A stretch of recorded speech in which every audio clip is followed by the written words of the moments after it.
Hello board gamers, I'm Josh with Dark Goblin Gaming. Today I'm going to teach you how to play Codex, card time strategy game.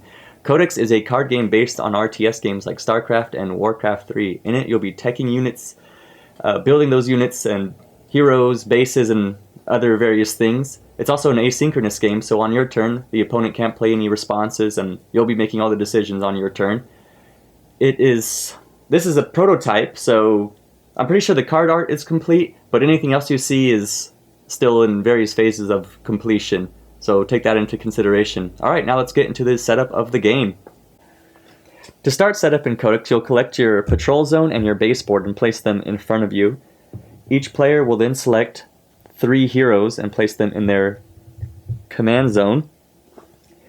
Players will take all cards belonging to their chosen heroes and place them in their Codex, like so.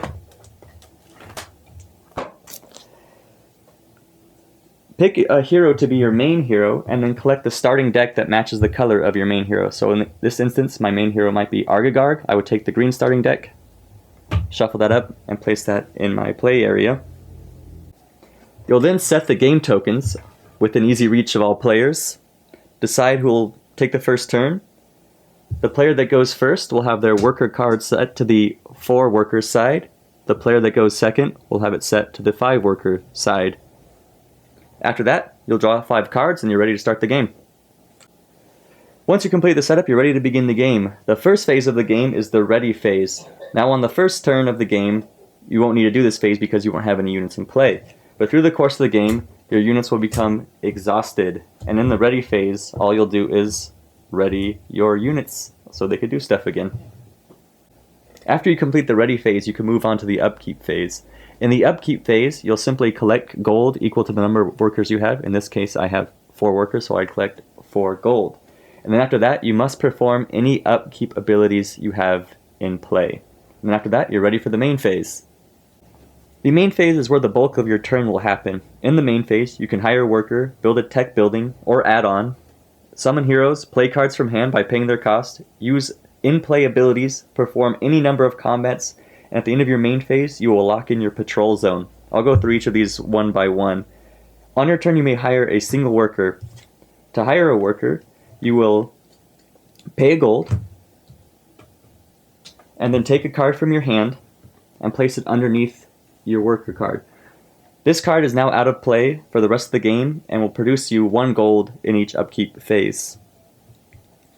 To play a card from your hand, you must pay its cost, denoted by this number in the top of the corner there. So you cost 3, so get rid of 3 gold.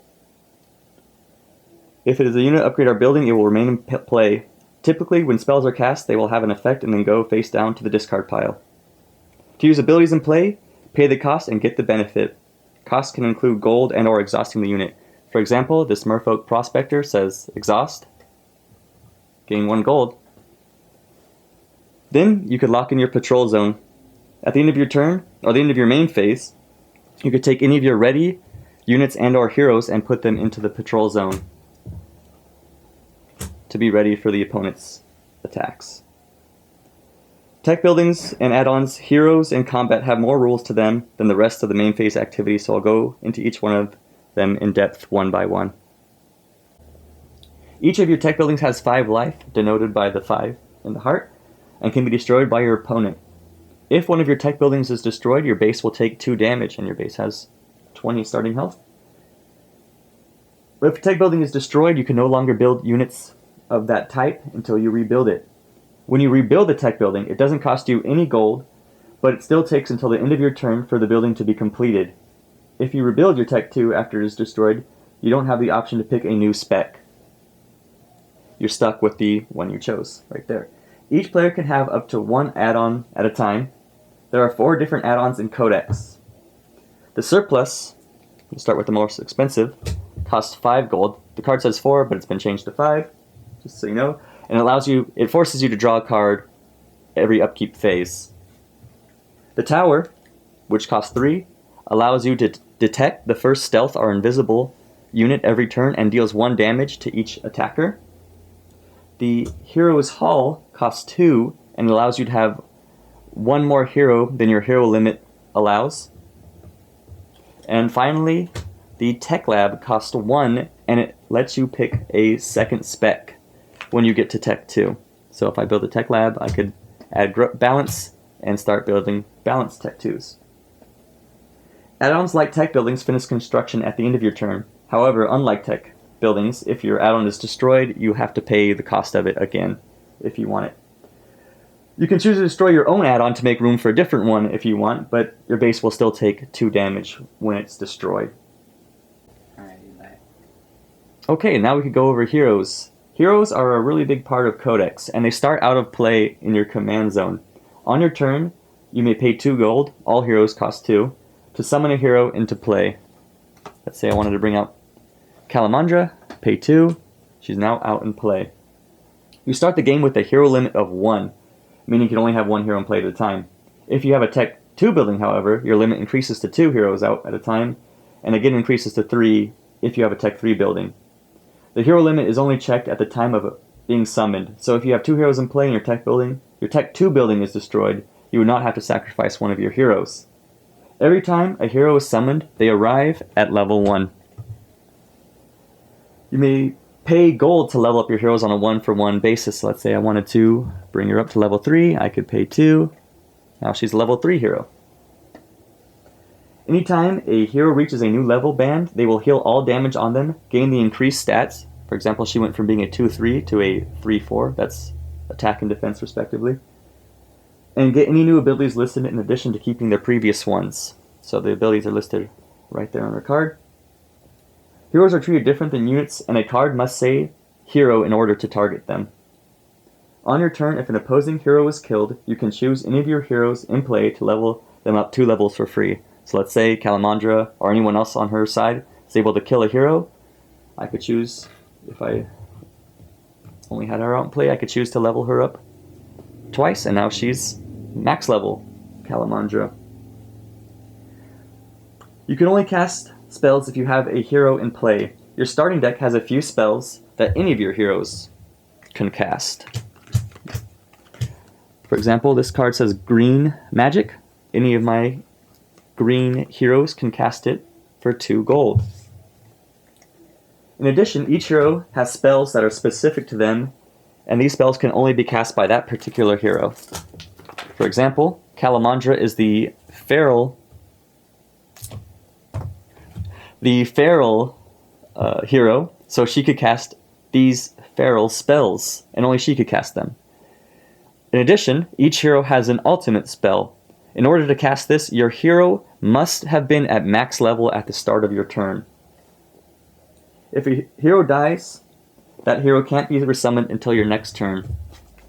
To help you remember this, you could keep it face down. So if Calamandra died, go face down like that, and she wouldn't be able to summon until after your next turn.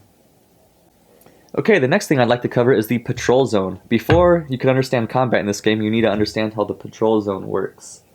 The last thing a player will do on his main phase is lock in his patrollers. To lock in a patroller, the player places any ready units and or heroes in any of the slots, and only 1 patroller could go in each slot for a maximum of 5 patrollers.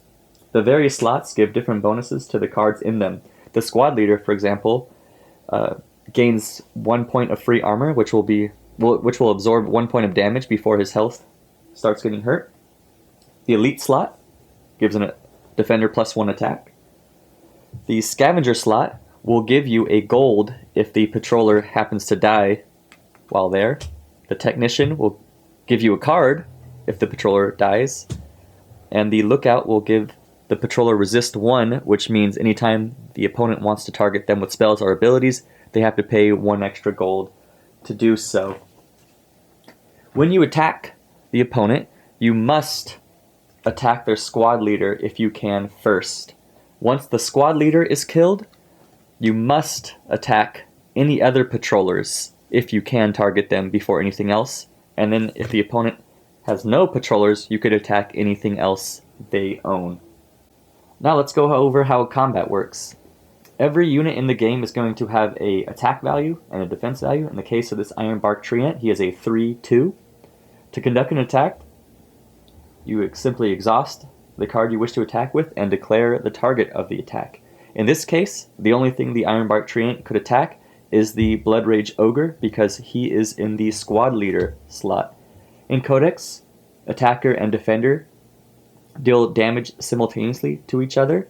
So the Ironbark Treant deals 3 to Blood Rage Ogre, and Blood Rage Ogre does 3 to the Treant, which would kill both of them.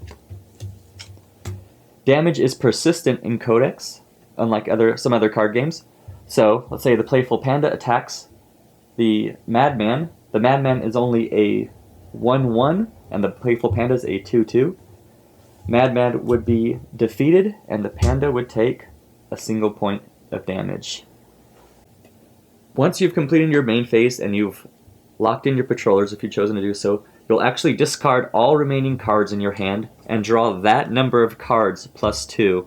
And you can never go above 5 cards. So in this case I've discarded 3, so I'll draw the remaining 5 cards in my deck. Once you've done that, you move on to your tech phase.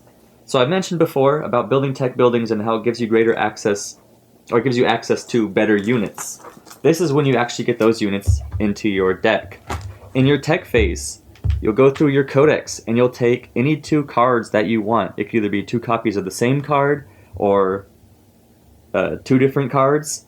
You have to take 2 cards though. You can't take less than that until later in the game. So you'll take the 2 cards you want. Say I want this centaur and this giant panda. I'd take those cards and I'd place them face down in my discard pile. Discards are always face down in this game, so it hides your choices to the opponent. Kind of gives it a fog of war kind of aspect to it. So like I said, you have to tech 2 cards every turn, but once you reach 10 workers, you no longer have to tech any cards. You can if you want, but you don't have to. And, one mistake, actually your cards don't hit your tech cards don't hit your discard pile until the start of your next turn. So you could see what the opponent does, and if he does anything that changes your mind about what you'd want, you can make those changes, but at the start of your turn, that's when your cards will get locked into your discard pile. Okay, so I've covered all the rules to how to play Codex. I wanted to touch briefly on deck construction, though.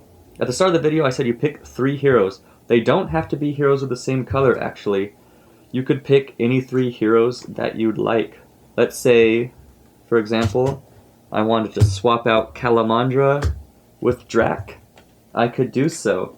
However, there are penalties if you choose to have heroes of different colors, or if they have no color. One of the penalties is it costs an extra gold to build your first building, or your first tech building, or first add-on. So if I built my tech 1, it would cost 2 instead of 1. Also, heroes of an off color have a penalty for casting level 0 spells of different colors. So let's say my only hero out in play was Drac, and I wanted to cast Forced Favor. It would cost 3 instead of 2. And one other thing about having heroes of different colors, you could choose any hero to be your main hero, and your main hero will bring the color starter deck that matches them. So in this case, I could either choose to have the red starter deck or the green starter deck. And then make sure, of course, when you have the new hero, in this case I would swap out all the feral cards, and I would put in all of Drac's blood cards. And that's all there is to deck construction. So I've just explained how to play 1 vs 1 Codex, but the game actually plays up to 6 players. You can either do a 2v2 or a up to 6 player free-for-all. Also, if the 3 hero versus 3 hero game seems like a bit much, or maybe you just want to get a taste to see if you like it, there's actually going to be an intro product which just lets you play 1 hero versus 1 hero. So you'll have less cards to worry about teching and less spells to worry about, and it will just give you less rules to deal with when you're trying to learn the game. Also, that product will still be useful to you when you get into a 3 hero game because those heroes can be used in deck construction. Well, I hope you have enjoyed the video. I hope it made sense and you get an understanding for how the game plays. There's actually going to be a Kickstarter campaign for this game soon if it's not already up already. So go check that out. Thanks for watching. This is Dark Goblin Games.